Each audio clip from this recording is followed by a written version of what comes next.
Mets fans, we are here. We are back. Happy to be with you. Dan Bartels, of course. Ray will not be with us again tonight. But hey, you got me for about an hour. We'll see what happens. But the Mets about to wrap up this final game of this doubleheader today. It was an up and down doubleheader, right? We'll get to game one. We'll talk about game one and everything that transpired there. But game two, it looks like the Mets are finally going to win a game.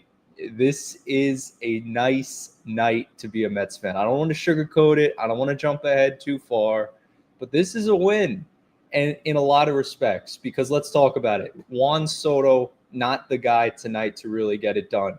Brandon Nimmo, a first pitch grand slam in the second inning, put the Mets ahead 4-0. And then Francisco Lindor.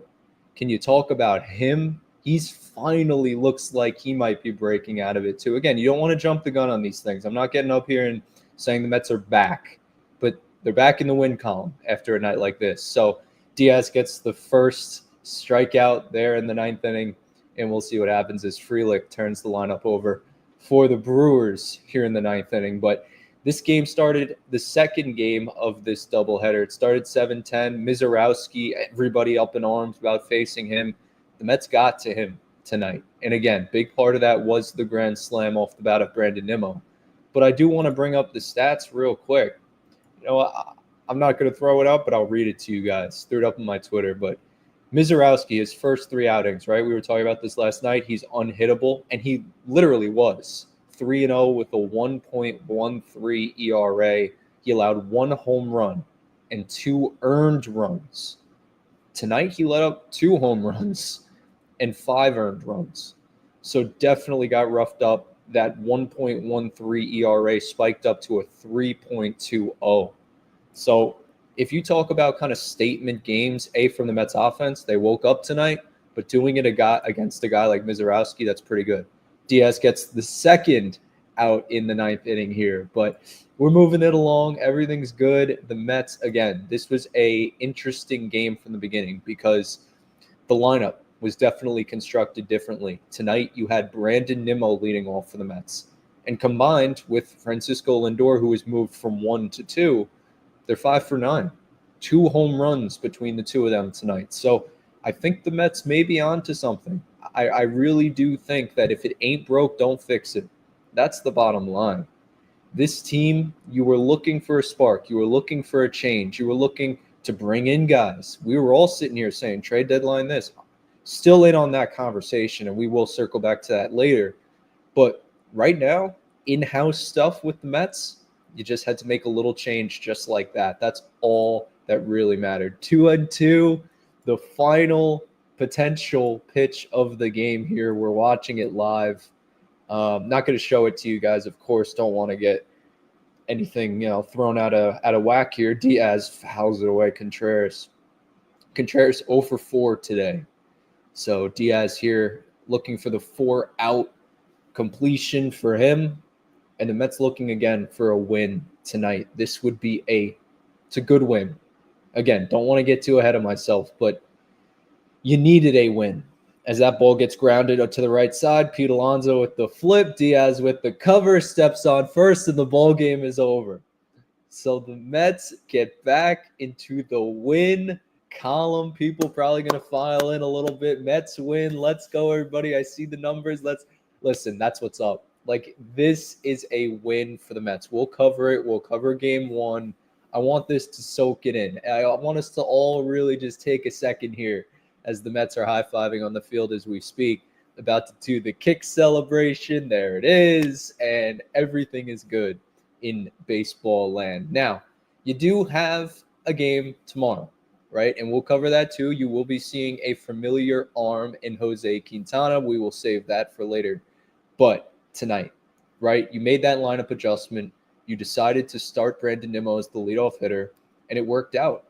The Mets made a change. They bet on a change to work, and it did. Now, does that remain their lineup for the rest of the year? Who knows? But a very, very good win for the Mets. They improved to 49-38. Brandon Nimmo with the grand slam in the second inning. Lindor 3 for 4, had the solo home run, 3 RBIs. Tidwell, we'll get to him. He was the winning pitcher of record. And Diaz, as we said, 17th save. So 4 outs save there for Edwin. So things are moving along for him. That's number one. We'll start with Diaz from the top and go back. He, again, solid, right? And Diaz, he's been very on his game this year to the point where it's scary, right? To the point where you're sitting and questioning, is this guy really going to be back? Is this something where a team might pay him a lot more money to go pitch for them? I'm just saying what is out there already. He's making 20 with the Mets this year. So, again, we'll see. That's a developing thing, of course, with Edwin Diaz. But the bullpen tonight, again, for the Mets, overall solid. Tidwell was like the spot starter today. He came in after Brazoban after he had a clean first inning. He did allow a walk, but Tidwell comes in, gives you 4 1/3. Good stuff tonight from him. He was spinning the ball well. He was pounding the zone, controlling the zone for the most part, but he did run into trouble. And that's the reality. Like, he's not going to be perfect at this point in his development. We know that. He's very raw. But the fact that the Mets have these guys up, and we'll talk about McLean, we'll talk about Sproat, they're in that conversation of pitchers that you want to see, go to the next level, go from AAA to the majors. Sometimes it doesn't work out as quickly and as seamlessly as we may want it to, right? Not everybody's going to have a great debut. I guess you could say like Mizorowski, right? Comes up, lights the world on fire, but again, everybody runs into trouble. So, and then Dednell Nunez gets a hold, his 3rd hold of the year. He pitched 2/3 of an inning. Richard Lovelady came in and got an out as well through an inning in relief.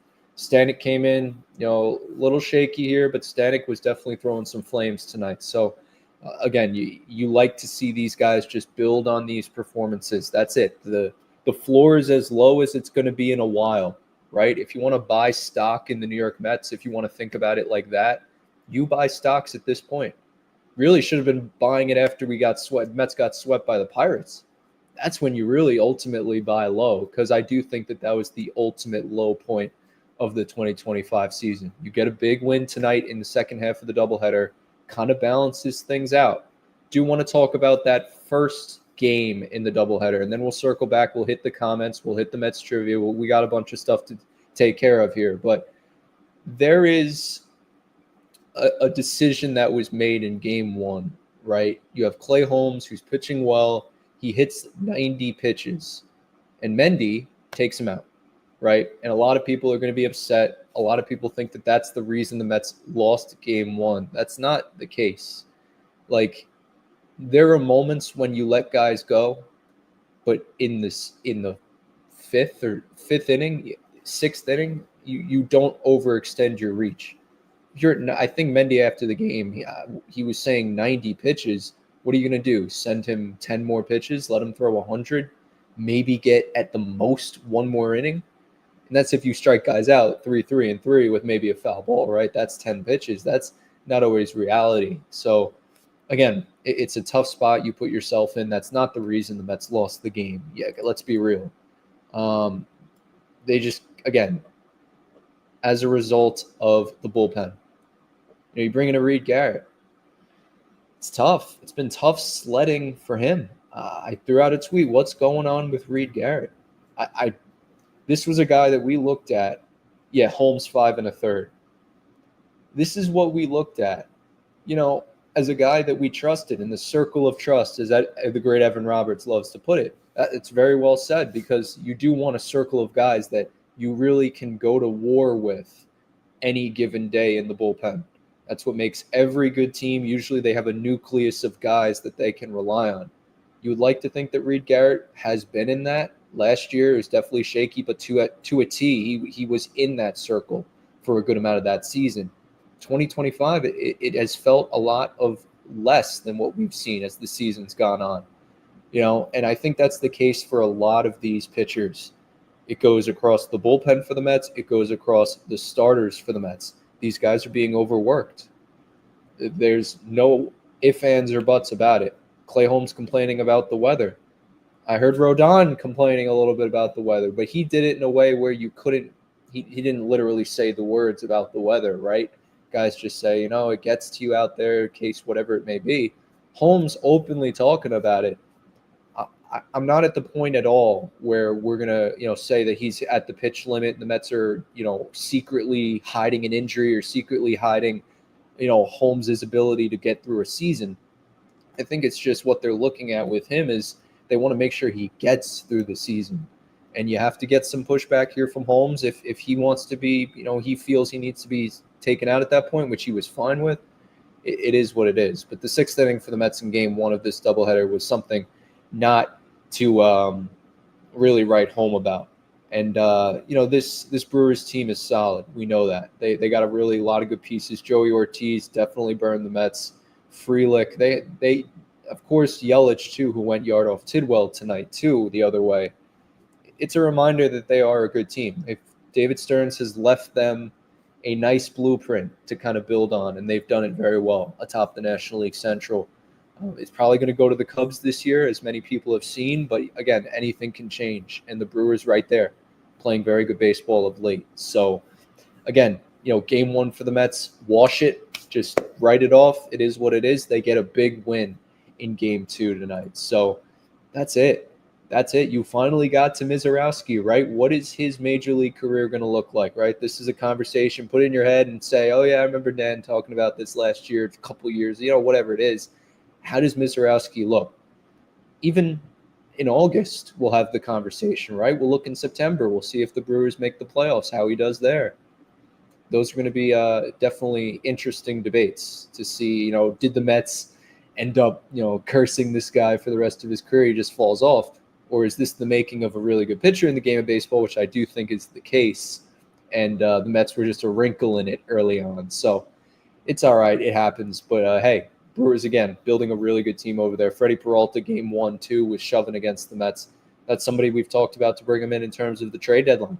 That's a really good arm. And he showed it last year in the playoffs against the Mets. He was unhittable almost to a T, where in that wild card game one, right, it was just, he was different. And Freddie Peralta, very good pitcher and somebody that I definitely think the Mets should be targeting. But, again, this is a great win for the Mets. This is a win that I look at and I say, all right, you can build off this. This is something that you really – the Mets needed. If you got swept in this doubleheader and we were sitting here at 10:15, quarter past, there's a very, very bad omen that would be cast. So, it's all good. Mets get a big win in the second game of the doubleheader. Let's go to these comments. Let's get it. Not going to fall behind on the comments tonight, guys. Frankie, we still got 2 outs. Yeah, I got to be – maybe I should wait till the game's over, right? But, it's all good. Glad they got one. I was starting to feel. That's right. Yo, Goomba, listen, these games pile up. We saw it. It happens very quickly. These teams look very good. They look like they are the team to figure out. The Mets were the best team in the National League. This was a team that was 46-25 at one point. We're sitting there 21 games up. That's not the Mets that we've seen, over the past couple stretch, 2 weeks here. So it can change on a dime, and you hope that it changes now in the Mets' favor. Let's hope they rattle off a couple wins here. So Miz had no control tonight. The bounce was the play of the game. Yeah, a couple good defensive plays tonight, too, for the Mets. Jeff McNeil, nice play for him. Pete Alonso continues to make nice plays. Beatty over at third. Mauricio booted a ball. But, it is what it is. We're not going to nitpick here. Big win. Nimmo saved the season with the grand slam. Yeah, keeping him in the leadoff. Lindor, big game. That's what I'm saying. Keep batting these guys second. Keep batting these guys first. Like, if you think Nimmo, like, we went over the stats last night. And it's funny because the next day they come back and they start Nimmo as the leadoff guy, and we're sitting here saying he's the better two-hitter. But, again, if it ain't broke, don't fix it. We knew the Mets needed to make a change, whether that was moving Lindor off the leadoff spot, whatever the case is. They ended up doing that, and they replaced him with Nimmo. So good on the Mets for doing that. I just didn't think they would actually do it, if we're being honest. I thought they would have just stuck with this 1 through 4 that they had and then just figured out the 5 through 9. But we'll see. We'll see. By the way, how's Alonso not an all-star? What a snub. Yeah, he's not going to – yeah, I know. for anyone who did, that's a good talking point too about the All-Star game. Aaron Judge will be starting for the Yankees, but Francisco Lindor will be starting for the New York Mets. His first All-Star in a New York Mets uniform. It took long enough. He was robbed year after year after year, but he has finally gotten his due. So shout out to Francisco Lindor. That's a big moment for him tonight. Big, big moment in his Mets, cap. Put it in the little feather in the cap. But I hear you about Alonso. Freddie Freeman gets the start over him.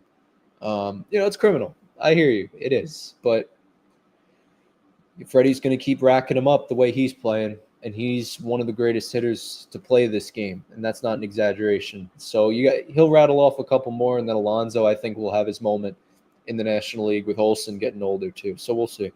Definitely a huge win. They need to finish tomorrow. And Yanks at least 500, 3-3. Can't lose, 100%. Nimmo deserves to be an all-star. Yeah, we say that every year, Dan, it feels like, doesn't it? But, Dan, I figured it out. My wife and I haven't watched a game together since the win against Philly, but we watched tonight. The Burns family takes responsibility for the slides. Sorry, gang. Yeah, well, now you guys know who to blame. It was blame Jimmy, and no, that's awesome. So, you put together more games that you watch. Maybe the Mets will have some good luck. Guy, big win for the Mets. Let's take game 3. Finally, Nimmo leading off, Lindor batting second. Yeah, that's the big takeaway from tonight, right? That's kind of the big move that the Mets have done, right? It wasn't an acquisition, it wasn't a DFA. It was a lineup change, a roster configurement. These are things that can be the spark that we're not even thinking about, right? I'm sitting here saying Jesse Winker could be the spark when he's back. What do I know, right? At the end of the day, maybe this is all that the Mets needed. Like, I don't want to be Mr. Positive all the time. There's a time and a place. But after a win, yeah, you could be a little bit of positivity, sure. And after a lineup change that finally worked for the Mets, that couldn't buy a hit for the past 2 weeks, break through against one of the best young pitchers in the game, yeah, I'll be excited all night long. So great point there, Gus. Battlefield, let's go Mets, bro. Come on. Let's go. A big win. Big win. Good to see Tidwell get the win. Yes. Yeah, Tidwell, again, came in after Brazoban tonight. I expect the Mets to follow that similar mold. Steve Gelbs was talking on the broadcast. Spot starts with a guy like McClain. Sproat, they do feel that McClain has passed Sproat, some people think, in terms of where they rank them on their sites or whatever. It's so tough to tell. I think McClain does get called up before Sproat. I do. I think Sproat might be a September guy at this point. We've talked about that, but it's so tough to tell. And with now Clay Holmes with the doubleheader yesterday or today because of the rain out yesterday, Holmes isn't starting against the Yankees. So you're going to need a starter for Sunday against Max Fried, whether that's Nolan McClain, whether it is Sean Manaea if he's back, but that's he might be pushing it. Sunday, it's Wednesday. It's going to be close, but I'd give, and we talked about McClain. We talked about Sproat because they make their debut against the Yankees. Maybe they have a career like Jacob deGrom, but that's a long shot. Diaz, 1 earned run in his last 23 and a third innings pitched. Edwin Diaz has been unbelievable, right? It looks like 2022 Edwin Diaz, and in spurts, and it's starting to become a really good season for him. So don't let Diaz, of all closers in baseball, because we've talked about this, there's not many good closers in the game. That's just the reality. A lot of these guys end up getting burned out. They get DFA'd. Look at Craig Kimbrell. Has a Hall of Fame case. We don't think about him as a Hall of Famer at this point because his back end of his career kind of got tarnished. So these are guys, some of them stick around, of course. The Kenley Jansen's still pumping it. A Chapman, you want to say. Blanking on some relievers around the game right now, closers. But Diaz, again, amongst the few of them that have been around the game a decent amount of time and being good at the position of closing. It's all about longevity with stuff like that. It really is. So ask Mariano Rivera. 17 saves for Diaz. He's been great this year, 100%.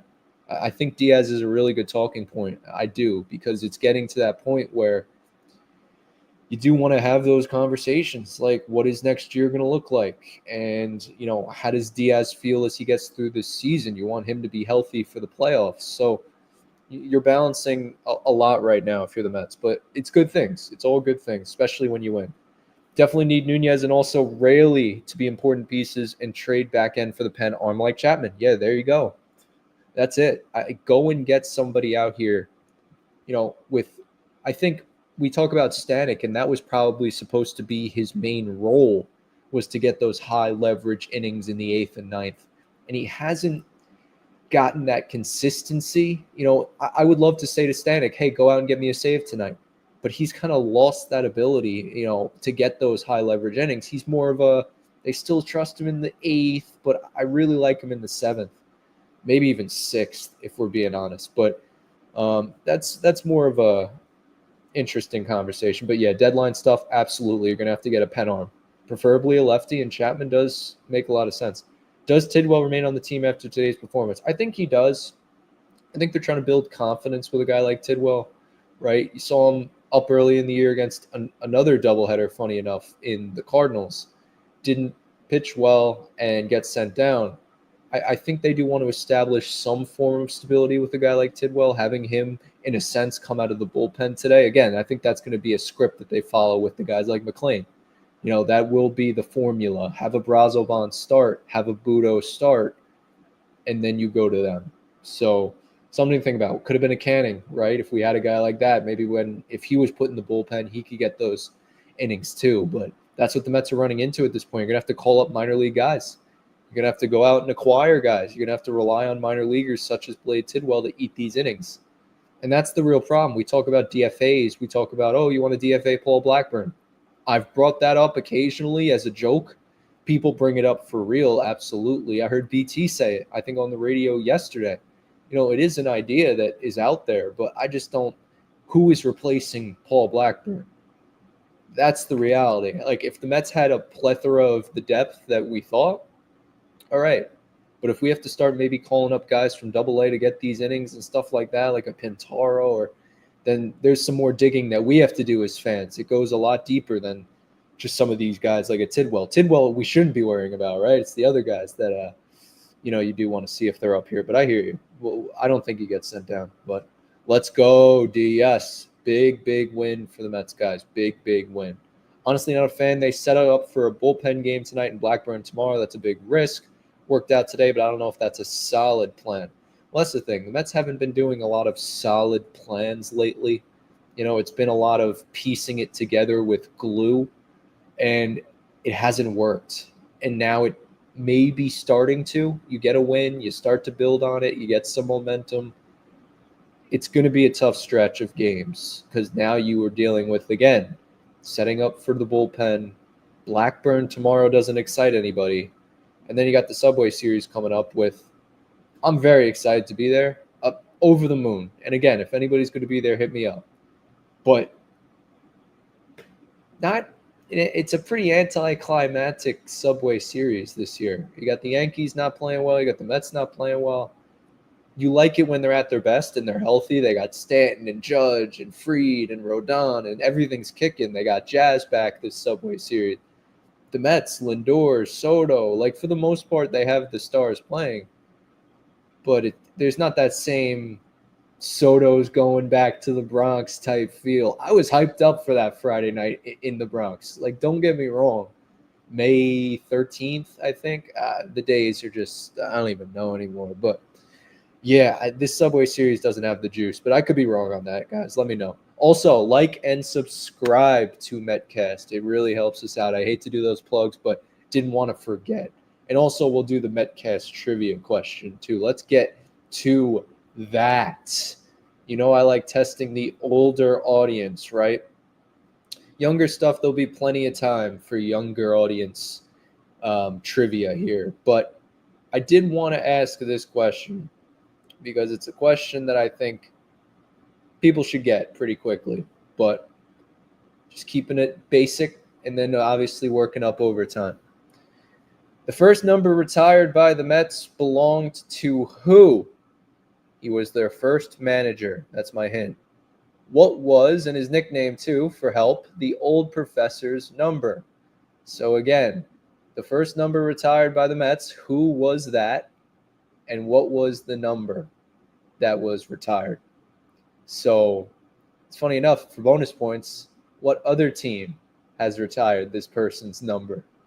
So we'll be looking for some of those answers there here on Metcast. So I got you guys tuned in, and I'll be sorting through those comments. But that's what's up. You can't blame game one on Mendy, right? Everybody's looking to blame Mendy. You can blame him. Not going to tell you what to say, but I do think that 90 pitches that Holmes is sitting at there in the sixth inning, you're in a really tough situation. So that's all. People kind of forget those things, and myself included. I'm sitting there kind of, what's going on, but you just have to, trust. One at bat, one game at a time. Absolutely, D, 1,000%. Goomba, Diaz has been great for years now. Once he got that out in the eighth, it's over. That was the thing, right? When he first came here, Edwin Diaz, people wanted him out of town so quickly. And you got like the Familia treatment where you're sitting here saying, this guy's coming in the game again. Like, there was a period of time, absolutely, 21, when Diaz was just abominable. So, COVID around there too, it was just crazy, guys. You know it. I know it. We lived through it. It was awful, but Diaz has definitely been better for years now, ever since 22. Of course, the injury, 23. But, it's tough. It really is. But he's been much better as of late, especially this year. ACJ checking in. I think NYM needs to shut down Holmes in August. Don't destroy his career. Career highs in innings and pitches thrown. All right, so I do want to look. I know you're right about this, but just to give us a visual, our first one here of the night, probably our only one. I just wanted to kind of talk and run through some stuff. Clay Holmes, you're right about the innings pitched, right? Ray brings this up all the time. This is Clay Holmes' major league career. Brought to you by the great Baseball Reference. I don't know why this keeps glitching when I zoom in, but I think you guys can see it. Let's look at these innings. 88. 2025, Clay Holmes has thrown 88 innings as a starting pitcher. He has not thrown 88 pitches ever in his previous 7 big league seasons, right? Comes up with the Pirates 2018, gave him a couple starts, hasn't pitched as a starter since then. Yankees never even asked him, hey, you want to be a starter? Never opened up the conversation. You could say that's a closed-minded approach within their pitching philosophy. I'm not going to really go any deeper than that, but I do think that you have to be open to these things, and that's what the Mets are really good at. That's why Jeremy Hefner is world-renowned. They refine these pitches, they tweak these arms, they make sure that they got these guys in the right frame of mind. And I think they have this with Holmes here with the innings. I think they do have it in the right frame of mind. They're pacing it. I get it. It jumps out that it's a big difference, right? 88, he's never thrown that many. Let's talk when he gets over 100. That'll be probably the threshold. Not any specific reason. I still think it's early in the season in terms of where we can be looking at shutting guys down in August. What does that accomplish for the Mets? I would want Clay Holmes in a situation where he's pitching in the postseason. If you want to shut him down until the postseason, okay, maybe. But again, you have to ramp guys up. He's still going to have to be throwing on the side, and it's just a waste of money at that point. It's just I don't really like the idea. But I do like the idea of maybe as we get closer and the Mets hopefully play better games, when you're losing these games, every game matters. If you can build up a little cushion, God forbid, not take your foot off the gas, but maybe figure out a way to space guys out and have Clay Holmes ready and rested for the postseason. And then that's a decision we'll make when starter versus bullpen at that point, wild card versus division, 5-game versus 3-game, what we're looking at. Those will be all conversations that we'll have. But I hear you. I hear you on Holmes. I do. I know it's a concern. It is a concern about the innings. Mets should feel good about the Yankees series. They're imploding worse than the Mets. Yeah, it's kind of tough to do, but I hear you. He didn't go to his secondary pitches tonight. Control is an issue. Was disappointed he didn't get to see his top form, but glad he didn't get to destroy us. Mizorowski you're talking about. Yeah, 100%. It was nice to get to him when they did, the way that they did. puts a real wrinkle in how people are going to be looking at him moving forward, at least for the next couple starts, because people are saying the Mets couldn't hit, right? And then Mizorowski can't get hit. Both were not true tonight. So interesting there. Dan, great name, Dan. Thank you for all these comments. Winker hit a 3-run homer tonight in his rehab assignment. Yes. Hopefully he's back for the Yankees series. I don't think he will. He's going to play back-to-backs this weekend with Syracuse. That's was from Mendy this week. So probably rule out the Subway Series for Winker. But, yeah, I could see him back after that. I definitely could see, looking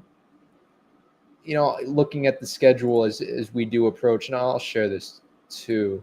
But, yeah, Mets are at the point after they play this series against the Yankees. They play a series against the Orioles. They play a series against the Royals. And then they play a series back at home against the Reds. That's the David Wright retirement weekend on that Saturday. So, you got a stretch of games against some good teams coming up. Maybe not the Orioles as much, but definitely the Yankees, definitely the Royals playing some good baseball.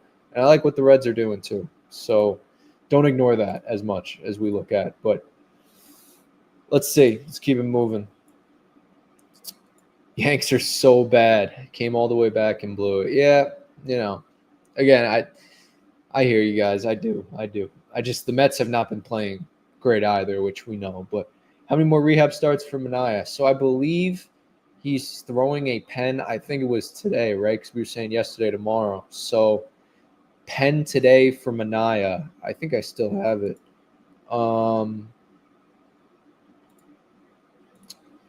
Yeah. I think he's throwing one more.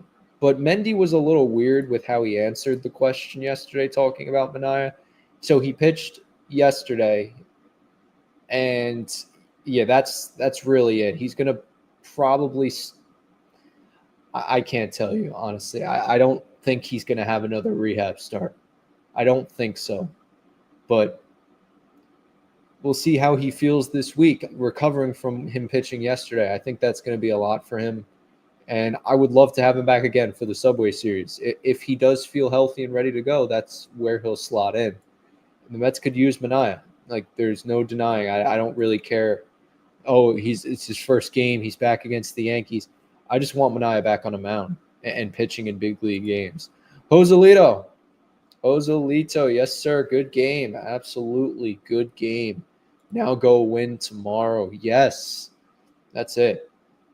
Senga close to returning. Yeah, we'll see. Bullpen today for him. He did PFPs today as well. He was throwing at Citi Field. I'm sure you guys saw those videos. And then a rehab is possible for Senga. Not Manaea, right? Senga would be the guy that would have the possible rehab assignment. Hopefully he doesn't have to go through that, but out of either of those guys, I would think Senga might be the longer wait of the two, no doubt. Manaea is on the cusp of returning. Omar, I'm glad they scored those 2 runs. They didn't involve a home run. Those are the type of runs get this offense healthy. That's right. It's not always about the long ball, no doubt. Mets have been the best in the NL since last May. We just need to hold at least 500 till after All-Star break. That's it. Just kind of stay afloat, win some games, lose some games. That's why I say what the Yankees are doing and what the Mets are doing aren't really comparable. I don't know the Yankees stretch over these past 15 games, but it's probably not 3-12. It's probably not, 3-14, 13. I forget at this point. And the Yankees, they've won some games too. They've mixed in some losses, of course, but they have been able to get some wins to stay afloat. That's what you want with the Mets. Beatty definitely nice tonight. Yes. Again, he needs to play third every day. Nice playing foul ground too for Brett Beatty. Nice sliding catch. I think he's slowly starting to run away with that position. You saw Mauricio tonight boot a ball. You had, the left side of the infield, right? It's Lindor is going to play short, but Mauricio gets opportunities, and especially at third base as well. It's tough for a guy like that to get traction when Beatty has been here. He's been established in a sense. I think it's his position to lose at this point. And it'll tell you a lot tomorrow against a lefty and Quintana if Beatty started. That'll be a big telltale sign based on how the Mets feel. If seen a little bit of Vientos. You've seen enough of Mauricio. You've seen enough of Beatty. What did David Stern say when he met the media this week, I guess? He was saying whoever gets the more playing time will be the guy that they're giving the position to. So they're not going to hold a press conference and say, hey, this is our third baseman, but they're going to tell us without telling us. So we'll see tomorrow. That'll be an interesting thing, but I could see Vientos in there. I wouldn't be surprised. Win tomorrow, LBO says, 100%. I'll take it. Yeah, that's it. You'll take these games. Yeah, that's it. Omar, yeah, we hit with runners in scoring position tonight. Holy-ish, absolutely. Finally, the Mets get hits with runners in scoring position. Finally. Took long enough. Nimmo leading was good. Yes, I think they should not change that. No doubt about it. Dan, Diaz should be an all-star too. He's been great. The numbers have definitely been there. Sub-2 ERA. He's been very, very solid for the Mets. 17 out of 18 closing opportunities have resulted in a save. The whip is for real. I believe it's under 1 still. So he's been having a hell of a season, Edwin Diaz. I don't even want to talk about opting out. I know I brought that up before. We'll save that for the August Metcast lives and the September Metcast in October, and as we get ready for that portion of the season. But right now, it's all about Edwin Diaz just pitching for the Mets, and he does belong with the Mets. I think he'll finish his career in the orange and blue. The trumpets, the everything. It's like Ender Sandman with Mariano, right? You need some form of identity if you want to be a part of a culture, and Edwin Diaz has left his mark. The trumpets are pretty cool. If you're at the games and the place goes dark, and it's very cool. So, yeah, great stuff. Great stuff. With this win, Mets are in first in the wild card. Big game tomorrow. Yeah, wild card's going to be a brutal run. You got to win this division. That's been the talk all year long. You really have to win this division. Set yourself up in the best position moving forward. Phillies are a really good team, but we've talked about that window. They're probably going to go for it at this trade deadline. It's something to consider. Definitely. Stanek is hot and cold, not consistent. Yes, Thomas, that is spot on. Because right now, Stanek, you can't trust a guy like that. And I don't know what it is. I think he's gotten away from his secondary stuff a little too much. And I think to a point, you got to be able to make tough decisions. And I'm not saying, move Stanek off the team, but those tough decisions to give him less leverage innings. That's the reality. Like, if you want to kind of send a message to a guy, you got to start, earn your roll back. Maybe put him in less leverage situations. But he throws so hard, and he has such high leverage stuff. You got to remind yourself too at the big league level, I'm sure, as an executive, that these guys are here for a reason, right? And Stanek, he was the reliever of the year. He was the Astros' best reliever in all of baseball in 22. So these guys show flashes. Obviously, a lot older version of Stanek at this point in his career. It's not the young version of him on the Rays anymore, but it's at that point where, hey, we might have to send you down in the priority pecking order to send a message. But hey, I get it on Stanek. He's definitely been hot and cold. Peterson struggled. Peterson didn't start tonight, but I love throwing the Peterson stuff in there, of course. And again, it's tough to trust a guy like that, especially when you need stability from this Mets pitching rotation. You look at Peterson, it's like, yeah, he was leading the charge. It wasn't even close. He was the best pitcher on the staff. And now you look at Peterson and say he's kind of regressed of his past few starts. So I don't know what we're expecting from these guys. Like, what were the Mets expecting from these guys? Did they expect Griffin Canning to make it through a full season? Injury aside, like, he was already starting to show signs of regression before he got hurt. Clay Holmes, wearing the weight of the world on his shoulders. David Peterson coming back down to earth. Senga, hurt. Blackburn, stinks. So there's a lot of questions right now that you're asking, and I want to know what the Mets' mindset was. They're not in panic mode. They'd be very – I can guarantee you they're not in panic mode. But what was their plan? What was their pivot? And what is their pivot moving forward because of these injuries? And again, that all gets answered at the 2025 trade deadline. Let's keep this moving along, everybody. Bring up McLean and Sproat. Yes, that is a big talking point right now. Definitely McLean in the conversation. Definitely McLean deserving to be up here before Brandon Sproat, but Sproat definitely pitching better of late. I do consider McLean to have the better stuff at this point. The stuff just moves better. It's crisper. He commands the zone, and he has confidence on the mound. Sproat, I love the raw stuff, but I just don't know if it's going to translate to what we expect. McLean will give you a steady floor, no doubt. Sproat, I'm not sure. The verdict's still out on him. So this was a guy who's the number one prospect, and he's slowly moved down now to 2. And a lot of people say in terms of pitching, McLean's already passed him. So it is definitely a concern that these guys are not up here.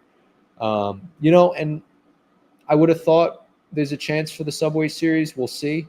But by the end of July, right, I keep moving. You thought around July 4th. I think that was the time that we said before the season began. And we want to see Sproat up by July 4th, around there, see how the Mets are looking. They could use him. That's the bottom line. They could use him.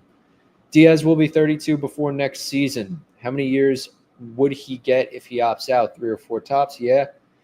He's owed $32 million next 2 years and 27. Okay, so it's not 20. Thank you for that correction. Yeah, so he's making a good amount of money, and you would think, can a team pay him more? That's a tough question, right? I think a team could be inclined to pay Edwin Diaz $30 million a year, let's say, but 27 deferred, whatever it is broken up per year. I get what you're saying as well. It's an interesting question. Is a team going to be putting up money for Edwin Diaz? I would assume there'd be a couple suitors, but you would also assume that the Mets are going to be front of that.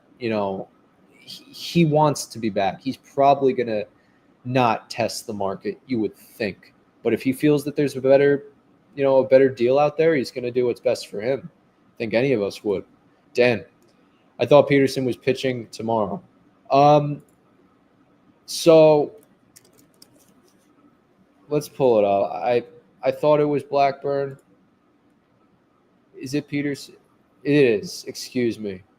We have Blackburn for the Subway Series. That's not announced yet, but you can kind of line it up.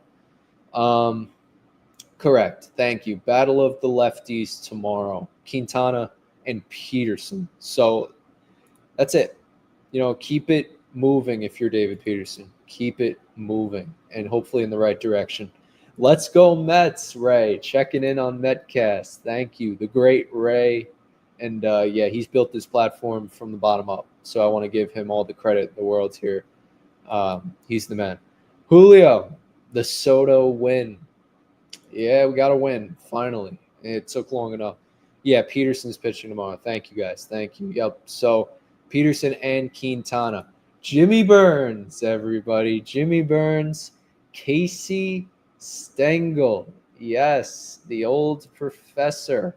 He wore number 37, and his number is retired by the Mets and the Yankees, number 37. So Jimmy Burns, and he gets the Yankees. Look at that. So Jimmy, Metcast trivia, triple bonus points to you, sir. And we'll be rolling out some more giveaways, obviously, over time. But these are fun to do, just keeping us sharp here at Metcast. You know what I mean? Stengel, Goomba, yep. Soto is the best. Absolutely, Julio. A lot of respect to Juan Soto. A lot of respect. And he really provides a level of professionalism, right? He goes about his business. He does what he does. Some of these swings, you're right, you make a case, he's still not fully locked in, and I think that's going to be the case for the full season. It's just he can wake up in the postseason. That's what Juan Soto is all about. But for the regular season, it might be more of an underwhelming thing that we look back on. Next year is a different story. This guy could be hitting 300 out of the gate, and we're sitting here saying it was worth every penny. So he is the man, and Juan Soto is going to be a Met for a very long time. Tom Seaver, yeah, no, not 37. That's a good old 41. But I hear you on that. Yeah, 37 retired. First number retired by the Mets, Casey Stengel. Casey Stengel, yes. So there you guys go. You'll never forget it. Love it. Soto Mania. Yes, that's what it feels like. It is Soto Mania, no doubt. First year from Seattle with Cano, made giant mess. Yeah, he was awful. And Diaz definitely turned that deal around. Could have been a big mess. It really could have been. You talk about a closer, you're paying a lot of money in New York of all places. You got to perform, right? And it feels like he really took the heat and then he really adjusted well. And it's not an easy thing to do. A lot of respect to Edwin Diaz. A lot of respect to him. That was a big win, Steve says. Need another tomorrow. Steve, that's it. Like your profile picture, they got to use the force and really command this win tomorrow. And they got to really go out and start off on the right foot, right? Get the bats going early, 100%. Roberto Carlo Gonzalez checking in. Sorry, I hope I said that correctly. I imagine I did. We need another opener. We can depend on Montas and Holmes. I know. You can at this point. It feels like it's really becoming, a lot of all hands on deck kind of baseball where you just need the relievers. You need the minor league guys. This isn't really the best formula to win a World Series. I think we all recognize that. But again, David Stearns often says the same bullpen you have in the beginning is not the same bullpen you have at the end of the season. He will make trades to clean up the bullpen. Those are easy.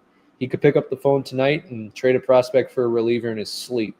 That's not what these guys are paid to do, right? Stearns is paid to make the timely trades, right? Make the smart trades, know when to pull the trigger. He's got feelers out for every single organization, how they're doing stability-wise. He's watching the standings, obviously, and making calls, I would imagine, to certain teams. So we know that the D-backs getting a lot of calls. But they're probably going to be buying at the deadline. Thing called the Suarez stuff, you can kind of cross that off the list. The D-backs are going for it this year. They're 2 years removed from a World Series appearance. You got to remember these things, guys. It's same thing with the Rangers. If Rangers were a couple games above 500 right now instead of, I think, a couple games below at this point, that's a whole different story for a team, again, that won the World Series 2 years ago. So that's all. That's all it is. We need another opener we could depend on. Yes. Another giveaway soon. Yes, definitely more giveaways soon. Have some good things coming up for you guys, no doubt about it. Very, very excited. Some good things coming. Any update on McGill? So Mendy spoke on McGill yesterday. All he really had to say was just wait and see. That's kind of where they're at with him at this point. It's frustrating. Another injury that's piled up for the Mets, but at this point, that's all they really had was just not going to rush it. Doesn't sound like he was recovering too well, for being honest. Not trying to raise any concerns, but yeah, McGill's a gray area right now for the Mets. Yankees haven't been good either. Yeah, they have not. They have definitely not. Mets have been a good team, great team for 2 months and a bad team for 2 weeks. The Yanks are the opposite. A bad team for 2 months, good team for 2 weeks. Besides the 2 weeks, Yanks under 500 in a 2-month span. Right. Every team goes through these stretches. Every team, Mets, Yankees, Dodgers, Blue Jays, whatever you want to throw out there. These teams all go through it. It's a long season. It's going to happen. Unless you can cite me a team that went 162-0, there's going to be rough patches along the way. Vientos might be the odd man out. Yes, that's a very good point. Winker needs to be the DH. Beatty every day, third baseman. Yeah, well, it's a lot of lefties you're starting to stack. I do think the Mets do need that right-handed power bat in a lot of sense, but I 100% get what you're saying. This is a bigger topic that might need a separate live, if we're being honest, but Vientos is such an interesting character because I do think that he has so much raw talent. He has shown flashes, especially last year in the postseason. He is built for the big leagues. He can adjust to the big leagues. But last year, the league didn't adjust to him, right? Little known facts, like they were continuing to throw him fastballs all through the postseason. And Vientos continued to hit the fastball. So very quietly, he was racking up these home runs, grand slams against the Dodgers, going the other way. A lot of it was just the league not really getting the book on Mark Vientos. And then we come back in 2025. Hey, throw him more breaking balls. And next thing you know, he can't hit any. So I think it's been 15 strikeouts since in his whole season out of, I forget how many at-bats he has at this point. It's not many, but that's a lot. 38 at-bats, it might be 15 Ks, rough numbers. That's not good. That is not good at all. It's alarming. For a guy that should have turned the corner, you would think, especially given, the postseason. But again, the league figures you out. So it's a really, really tough conversation. I think there's a lot of trade value with Mark Vientos, just standalone value, still given that postseason last year, but also given the upside with the arm strength, given the upside playing third base, having a nice bat, and the first base upside as well. But then the cons to Mark Vientos is if you're not in the market for a third baseman or a first baseman, you're probably not looking at Mark Vientos. So, or a DH, of course, you could throw that in there too. The magical position that has found itself to the National League that everybody can just become. It's awesome. Stanek is end of career Kenny Powers. Jeez. Never know, Goomba. Never know. Rob Kenley chiming in. I can say a million things on what happened tonight, but I'll just stay with Beatty. Think he needs playing time. Think he'll do fine for us. His power hasn't come through, but I think more playing time will change that. Rob, I agree. Because Beatty, again, like we compare him to a guy like Jarren Duran, right? Jarren Duran didn't blossom in the big leagues till age 26. Gets called up at age, I think it was 23, 24. Takes a couple years to get his feet wet. Brett Beatty going through the same thing. Like, I think patience is a very big thing for a guy like Brett Beatty at this point, and you're seeing it. The defense is for real. Like we've been known that he can stick it with the glove. Might even be a Gold Glover someday if he plays a full season. I mean, he does have that good of a glove. I don't want to overstate it, but not undersell it at the same time. The bat is not good, right? The bat needs to pick up specifically in the power department.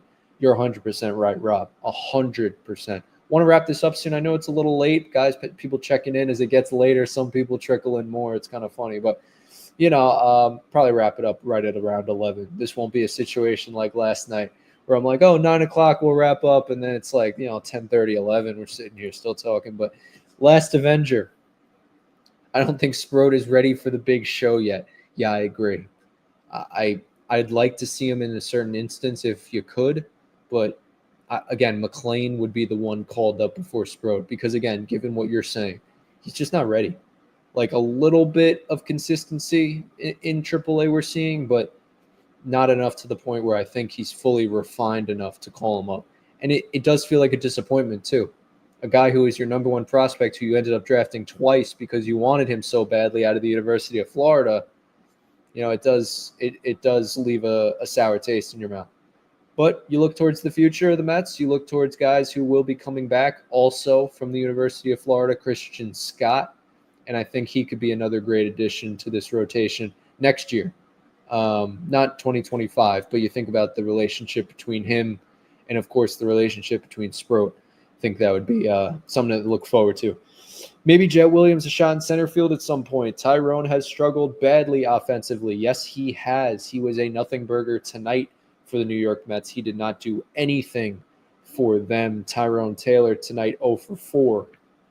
Average on the year 219 with a 596 OPS. You need better production from the center field position, right? And the same way we look at the catcher position, I like what Hayden Senger brings to the game. He knows how to bunt. He can get you a hit here and there. I really do like Hayden Senger's game, love his story. Whether or not he's a starting catcher, of course, that's up for debate. Okay, Luis Torrens, but he hasn't really been hitting either. So I do think between center field and catcher, you do need more offensive production. Catcher's obviously not a natural offensive-rich position, but center field, I'd like to get a little bit more offense if possible. Like Tyrone Taylor is best suited as a fourth outfielder in the major leagues. That's it, guys. He is best suited as a fourth outfielder in the major leagues. That is not a knock on Tyrone Taylor. That's like saying a sixth man of the year award in the NBA. You're going to scoff at that. You're playing your role. You know what you need to do to win. So the Mets are putting him in an interesting position. Center field, very interesting position. Do you think Jed Williams could be in the conversation? Carson Bench coming up the pike with the Mets drafted. We do have an upcoming MLB draft to look forward to as well. We got you covered with all those picks, and we'll break those down. But center field is a position moving forward that does need to be filled. And it could be filled at the deadline. Put a Band-Aid on this and say, all right, let's get an offensive guy in here. But that's the question. Who's the offensive guy? And we'll see. Buxton, but doesn't feel like that would happen. Robert, flash in the pan, feels like this year. And also with the injuries to him, it just doesn't feel likely. Duran doesn't feel likely. You want to go get Denzel Clark, floated his name. Love the athleticism from him. But the A's, young, up-and-coming team, don't think they'll be shopping a Denzel Clark. So you never know, guys. Never know. But Siri coming back. If they're going to platoon that, it could be enough, given the upside of Siri here and there. But you really need both of them to click to make it work in a platoon. And if you're going to go with one of these guys as a starter, that's just not going to cut it. So, Dan, 100% great point. Goomba, my bad. I thought Blackburn tomorrow somewhere. Yeah, I thought so too, right? I think maybe before the doubleheader, I think they might have had that lined up that way. I look when Dan brought up, and it is Peterson. Yeah, I think the rain did move it around as well. So that's all right, Goomba. It happens. And listen, these games, these days blend into each other. These weeks blend into each other. These moves that the Mets do and the weather, everything just blends in. Jose Reyes would be a good hitting coach for the Mets. Yeah, interesting stuff about that. This stays between us here on Metcast, of course. I just don't know how the Mets feel. Like, would they ever hire Jose Reyes as a hitting coach? No. And let me tell you why. I'm open to the idea. I love Jose Reyes. I grew up loving Jose Reyes, right? That is a big part of my childhood. But given his past, not going to go into the details, but I'm not so sure the Mets would be willing to welcome that. Because, yes, he does post-game, pre-game, SNY, does an amazing job with Gary Apple. But you can't gloss over things. I do think, I know for a fact that the Mets know about it, and the Mets have, sent out questionnaires. You guys get my drift. Just to within people, close to the organization, how do you feel about this? Do you think, him being on certain programming is the right move? You guys get it. And he might end up staying there. I think he does a great job on TV. That might be his future where he belongs. But, I just don't think a hitting coach would be in his future plans with the Mets.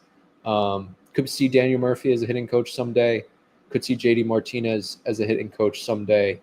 Mike Piazza, he always gives his little stuff there. But David Wright would be a nice hitting coach. You could really say any good hitter would be a good hitting coach, right? That's kind of the qualification, most of the time. You want to learn from the best. But it's an interesting topic. I'm not fully closed off on the idea of Jose Reyes, getting more of a promotion, you could say, or, within the player part of the Mets organization, no doubt. You could definitely see that. Like a Beltran, what he's doing with the Mets now. It's a lot of stuff there.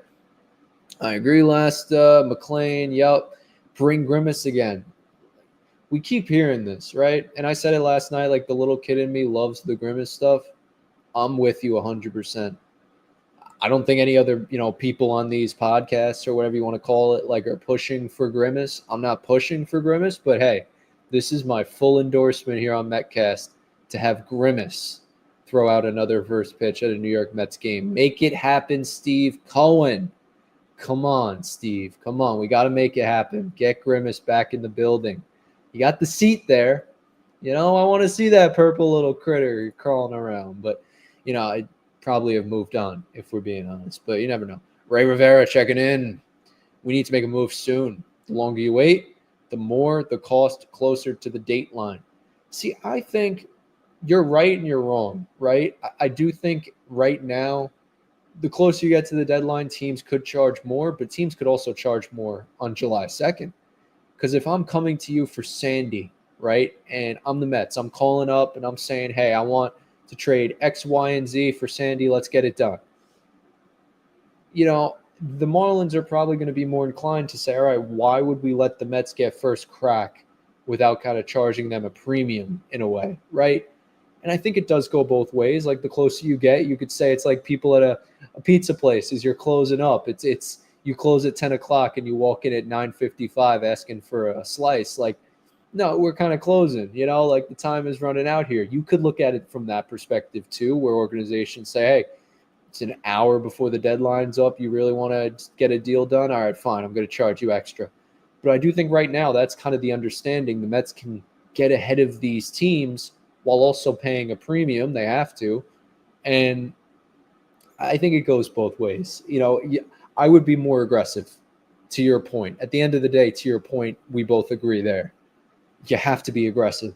Like, if you're going to do any of these moves, it's probably not best to wait, because the longer the Mets are waiting, the less inclined you're going to be a buyer, right? If you're not in playoff contention, why would you ever consider bringing in more talent to make your team better? Teams on the cusp, a little different, big market, small market, I get those conversations.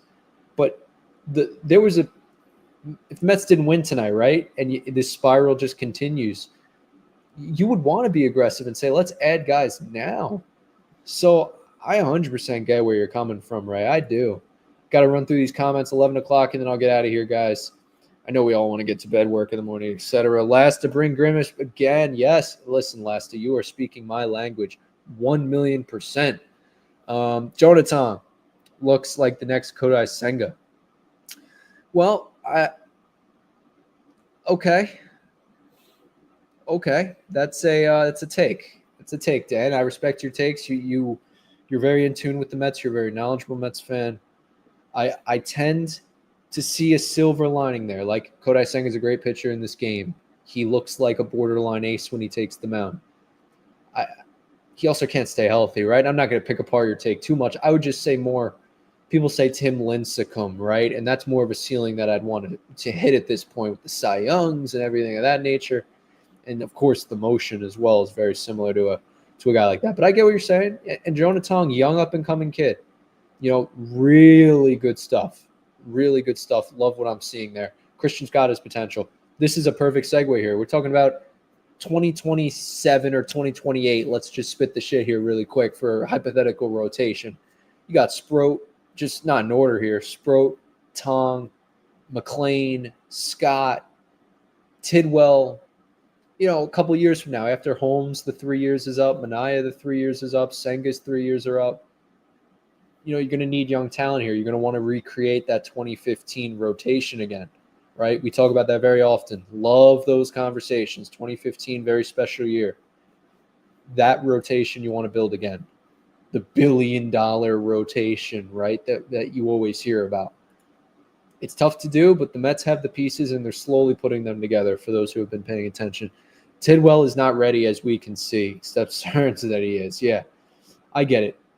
I get it. He's not looked very good, no doubt. Vientos still doesn't have a hit since coming back. He's been awful, right? 0 for, I think it was 15.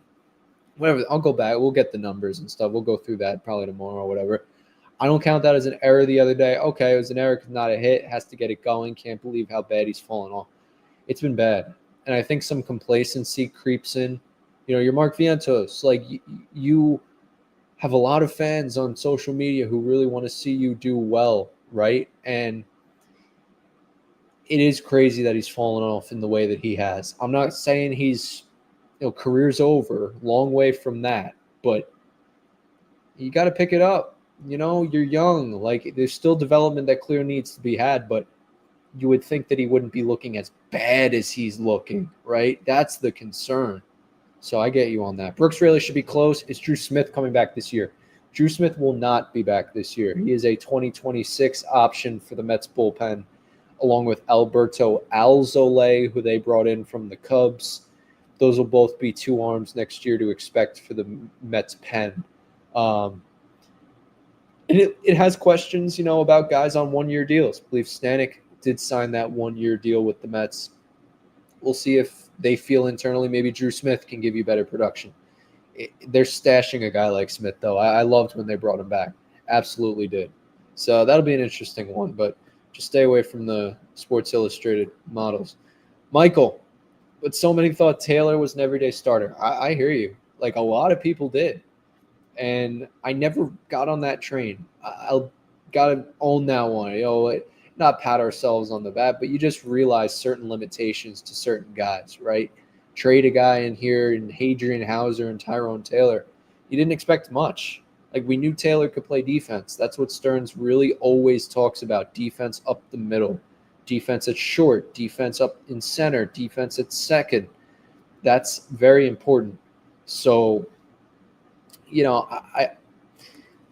that's very important to have that, right? You want to be able to have the defense, but you also want to be able to have some form of offense. And that's the problem with both the catching position and the center field position from the Mets right now. You just don't have that offensive production on a nightly basis. You just don't. So that's got to change. PCA always hurts. Really don't want to talk about it, but, it's just absolutely insane. Zach Scott sleeping at the wheel, trading Javi for PCA. PCA looks like the next big thing in the game of baseball, center field. Wouldn't he be nice to have in center right now? I know. I get it. When is the MLB draft? Russell chimes in and says, who should the Mets draft in the first round? Jeez. It is July 13th and 14th. I can answer you that. I couldn't, off the top of my head, just let you know a name. Going through here, just doing some quick,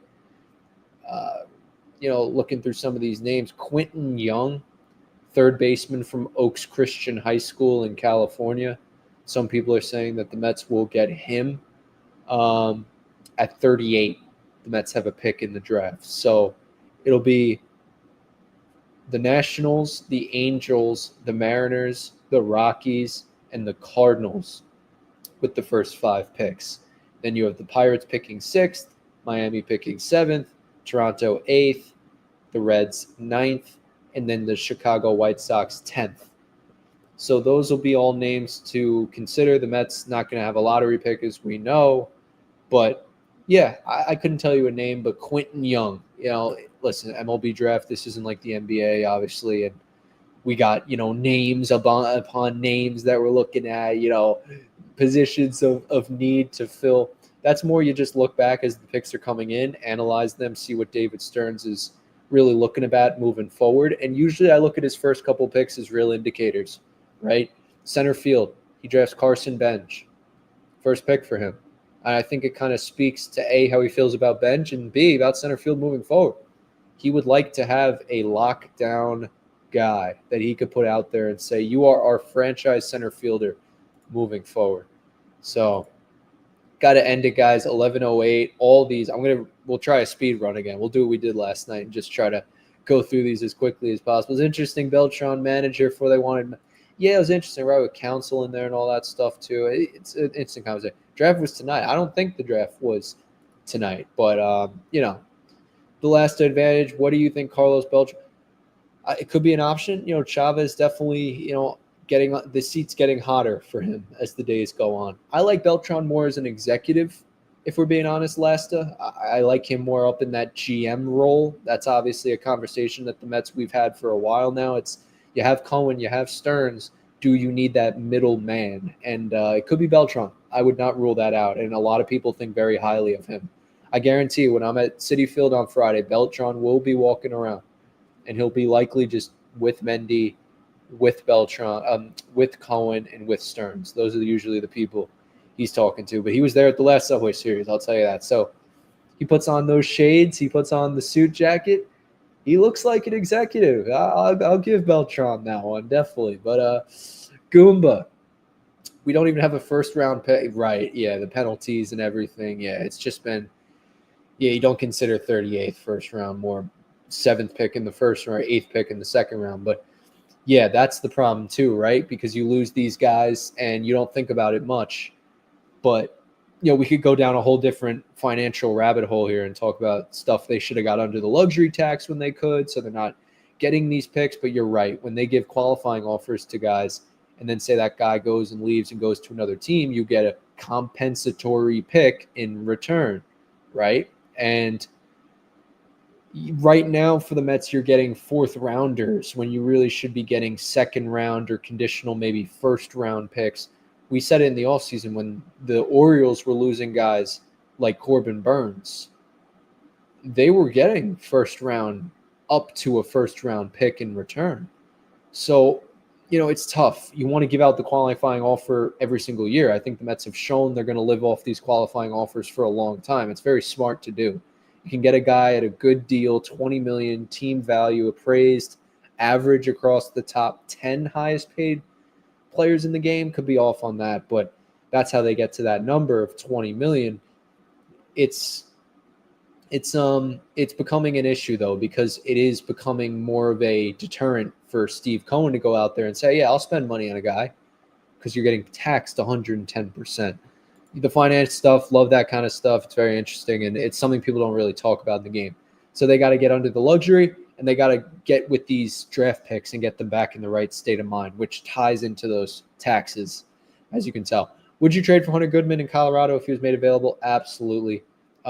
Jimmy, if you don't get production out of this catching position offensively, which all signs are pointing that it's not going to be, the only other wrinkle in that is Alvarez. Do you believe that he needs more time in AAA? And the way he's been hitting, it's AAA. Everybody rakes in Syracuse, but I don't know.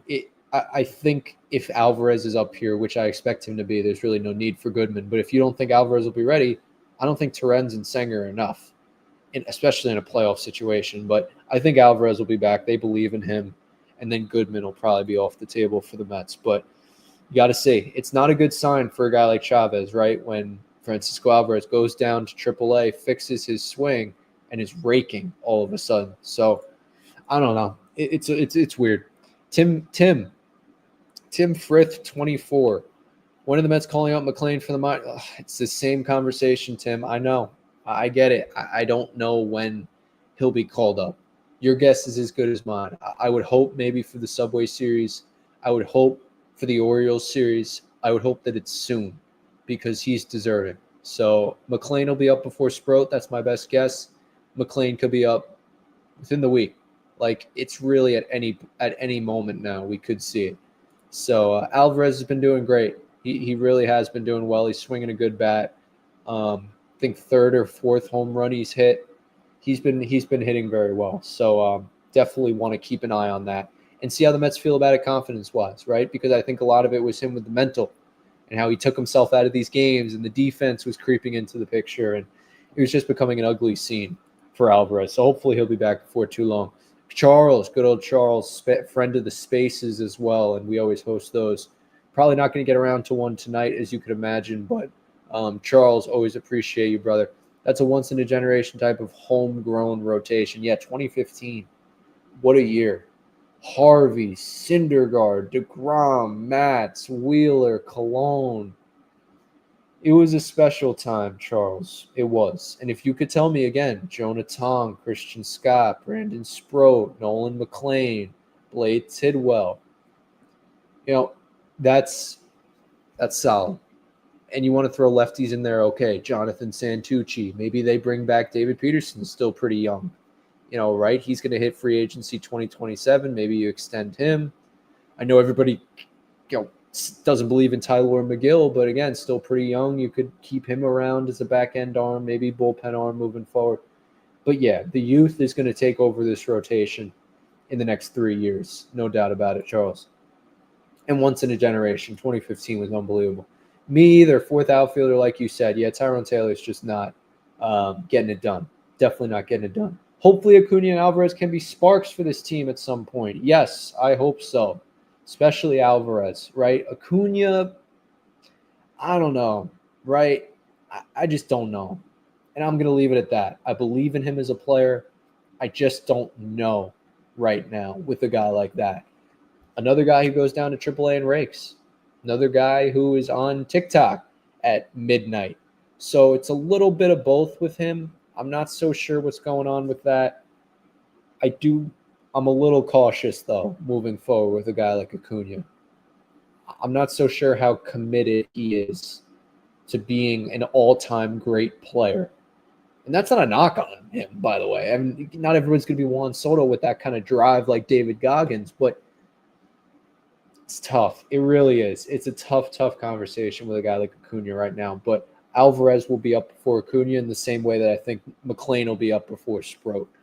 Thanks, Dan. See y'all tomorrow after we win the series. That's the goal, Goomba. Thank you absolutely for checking in. And that's probably it for me, guys. We'll wrap up with a couple more comments here from Dan, and then we'll take it home.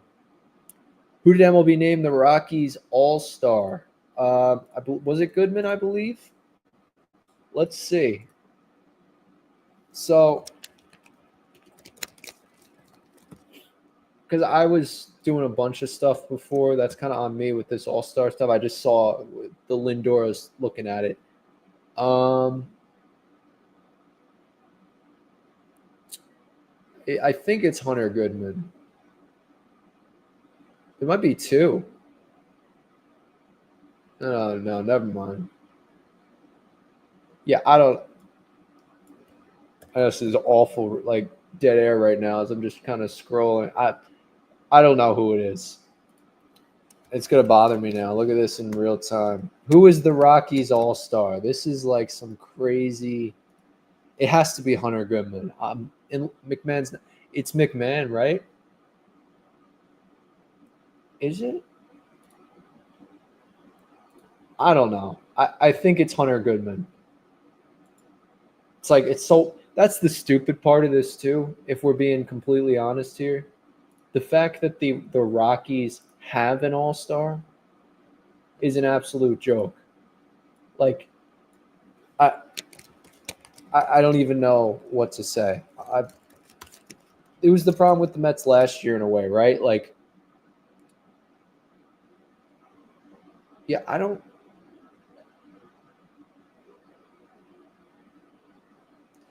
don't think he made it. They might have not named it either. Like, because these are reserves at the end of the day. I don't know if those come out yet. I could be also just looking for something that's not here. My guess is Hunter Goodman. That was way too dragged out. I'm so sorry, Dan. Sanger has been solid, absolutely. And to think Wheeler was hurt in that Mets 2015 World Series. Isn't it crazy? Really is. Guys, we had a good amount of people in here tonight. I really appreciate everybody checking in. We'll get back to more of this All-Star stuff tomorrow. We'll circle around to it. And we'll just keep tuning in, right? And I'll run through this too if you guys give me one more second. This day in Mets history. Love to do this. Let's share this screen. Here we go. This day. Here we go. Blah, blah, blah. Here we are.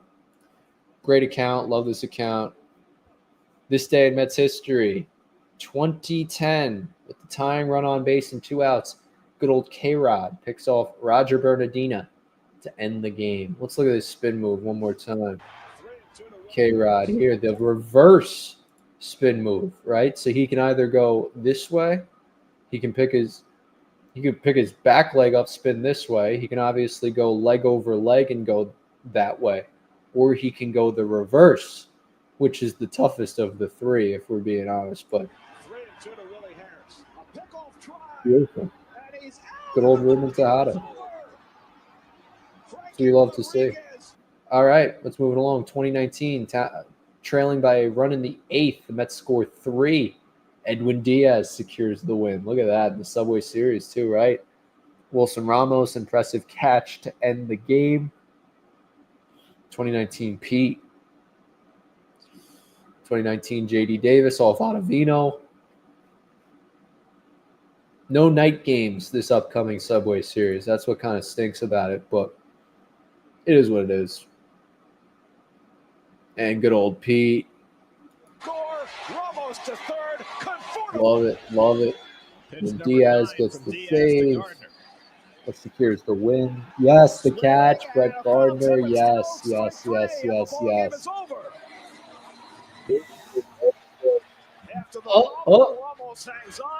Ramos bobbles it. The Mets have taken 2 of 3 from in the rain too. The 31-game home run streak comes to an end. And finally catches it. Gardner's like, all right, well done. Second straight game. Brett Gardner, feel awful for him with the whole Miller stuff too. It's just awful. Bernard Gilkey appears in Men in Black. In this scene, he becomes distracted by a spacecraft flying above Shea Stadium and misses a ball directly hit at him. So good moment there, Bernard Gilkey, Men in Black. And then, yes, the great moment here in 2018, the Mets spent $2.7 million in international prospect money to sign with the bonus of Francisco Alvarez, the 16-year-old catcher at the time. Look at him. Young stud, right? A lot of people writing him out, writing him off and writing him out, saying he's not a big leaguer. I completely disagree. And then, of course, today, big moment as well. A lot of big moments. 2004, Mets score 7 runs over 5 innings. Mike Messina to beat the Yankees 11-2. Kaz Matsui and Richard Hidalgo combined to go 5 for 9, 3 homers in the victory. Steve Traskell allowed 2 earned in 7 frames. So there you go. A lot of, love this account. It never, again, the pickoff, and I think they just reposted everything. But yeah, look at Alvarez, man. Little did we know. And then, of course, Francisco Alvarez today, becoming the 3rd Mets shortstop to earn an All-Star Game vote, joining Bud Harrelson and Jose Reyes. Guys, another great live. Love doing these. Let's go Mets, everybody. Thank you, as always, for tuning in. Please don't forget, like and subscribe if you haven't already. And again, thank you for tuning in to Metcast. We will be back probably tomorrow. I would expect Ray and I will probably go live. If not, I might do another solo one, getting ready for the Subway Series 2. Really excited for this weekend at Citi Field. But I'd be more excited if the Mets can win tomorrow. That's kind of the icing on top, the cherry on top that this cake is of this Mets season that has not been good up to this point recently. So you got to change that, and hopefully they do. Guys, everybody have a great night. Jose Quintana versus David Peterson tomorrow. Battle of the Southpaws. Everybody have a great night, and let's go Mets.